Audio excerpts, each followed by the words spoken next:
अबे तेरे को 3-4 दारू की पेटी का जुगाड़ करवाना पड़ेगा। अबे पागल है क्या, स्मगलिंग करेगा? वे स्मगलिंग नहीं करनी। हाँ।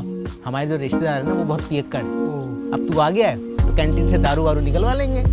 और एक बात बता, तू पैदल पैदल घूम रहा है, बाइक कहाँ है तेरी? वो तो निकाल दी ना मैंने, भेज दी। क्यों? अबे देख अब शादी हो रही है, नई बुलेट देने की तो मैंने कहा नई बुलेट लेते हैं ना यार। अब तू आ गया है तो कैंटीन से एक बुलेट भी निकलवा लेंगे लगे या तो। अपना दारू की पेटी हो गई, अपना बुलेट हो गई, अपना दोनों मस्ती में घूमेंगे। चल भाई तेरा घर तो आ गया है।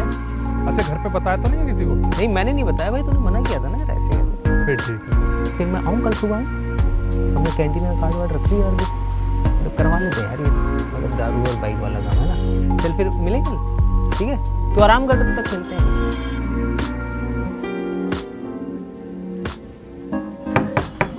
कोरियर।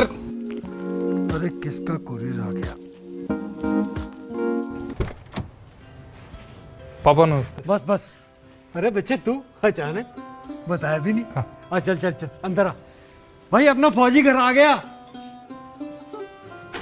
तेरी भाभी सुबह ही कह रही थी वॉशिंग मशीन खराब हो गई है, अच्छा हो तो आ गया, अब कैंटीन से नहीं निकलवा लेंगे।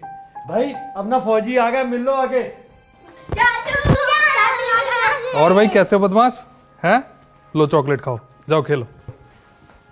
अरे भाई तूने तो खुश कर दिया, वेनस। बड़े समय से आया। कल ज्योति को देखने लड़के वाले भी आ रहे हैं। देखने वाले? हाँ हाँ चल चल, अभी फोन आ रहा है, मैं शाम को गप्पे ठोकेंगे, बैठेंगे, चल पीते।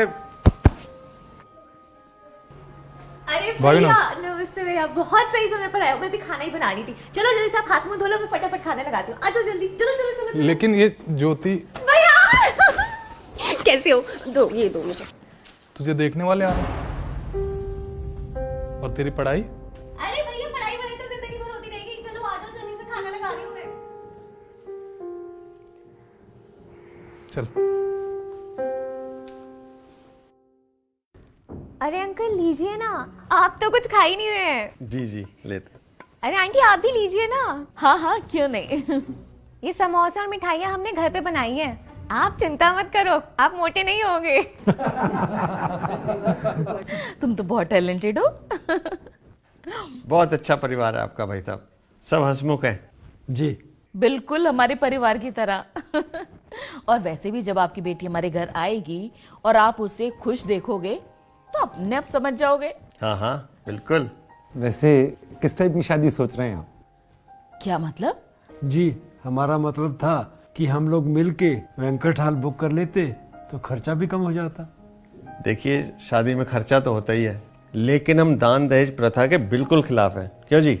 न लेते हैं न देते हैं, बाकी आप अपनी बेटी को जो देंगे वो तो उसी का रहेगा ना। बात तो आपकी बिल्कुल सही है, लेकिन फिर भी कुछ डिमांड हो तो। मैं एक बात कहना चाहती हूँ आप लोगों से, अगर आप लोग बुरा ना माने तो। हाँ आप कहिए ना जो आपको कहना है। मैं ये कह रहा था कि जैसे आपकी बेटी है वैसे हमारी भी एक बेटी है, तो आपका बेटा तो फौज में है, क्यों ना इसका फायदा उठाया जाए। जैसे आप अपनी बेटी के लिए कैंटीन से सामान मंगवाएंगे, हमारे लिए भी मंगवा दीजिएगा। जी जी बिल्कुल। और वैसे भी अब तो रिश्तेदारी हो गई है, और रिश्तेदारी में हल्की फुल्की मदद तो लेना बनता है ना। हाँ भाई क्यों नहीं। जी बिल्कुल, इंसान ही इंसान के काम आता है। जी जी। और मैं तो कहूँगा आपके बेटे को फौज में जाना चाहिए। नहीं जी नहीं, हमारा तो इकलौता बेटा है, तो हम इसे फौज में कैसे भेज दें? क्यों? इकलौता बेटा फौज में नहीं जा सकता? अनुज ये क्या बोल रहा है? क्या हो गया तुझे? अरे भैया मैंने कुछ गलत कहा क्या? अगर इनका बेटा फौज में होगा तो कल को इन्हें किसी फौजी के आगे ऐसे भीख तो नहीं मांगनी पड़ेगी ना। भाई साहब। अनुज कैसी बातें कर रहा है? घर आए मेहमानों के साथ ऐसा करते हैं? अरे तुझसे एक हेल्प मांगी है, एक बात याद रख, फौजी होने का घमंड नहीं होना चाहिए, समझे? समझ तो मैं गया हूं पापा, जब से आया हूं यही देख रहा हूं कि हर कोई अपने फायदे की बात किए जा रहा है, पर किसी ने झूठे मुंह मुझसे एक बार ये तक नहीं पूछा कि तू कैसा है। एक फौजी घर के आया, उसके दोस्त को दारू की पेटी और बाइक नजर आने लगी। घर में घुसे हुए 1 मिनट नहीं हुआ था और आपने वॉशिंग मशीन की डिमांड कर दी, और अभी सब लोगों को दहेज का सामान नजर आ रहा है। ऐसा लग रहा है जैसे आपका बेटा नहीं कोई दिवाली ऑफर घर चल कर आया। ये हाथ देख रहे हो मेरा? माइनस के टेम्परेचर में रहकर मेरी हथेली की खाल निकल चुकी है। मैं क्या खाता हूँ, क्या पीता हूँ, कैसे रहता हूँ, मेरी सेहत कैसी है, कितने दिनों के लिए आया हूँ, कब जाऊंगा, इन सब चीजों से आपको कोई मतलब नहीं। मतलब है तो सिर्फ अपने फायदे की चीजों से। ये तो वही बात हो गई ना पापा, फौजी फौज में, बाकी सब मौज में।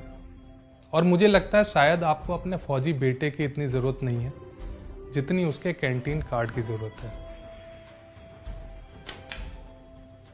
आज से टेंशन मत लेना पापा, मैं आऊं या ना आऊं, आपको अपनी जरूरत की चीजें मिलती रहेंगी। और पापा मैं अपनी छुट्टी कैंसिल करवा के वापस बॉर्डर पे जा रहा हूं, क्योंकि शायद मेरे परिवार से ज्यादा किसी और के परिवार को उसके फौजी बेटे की जरूरत है।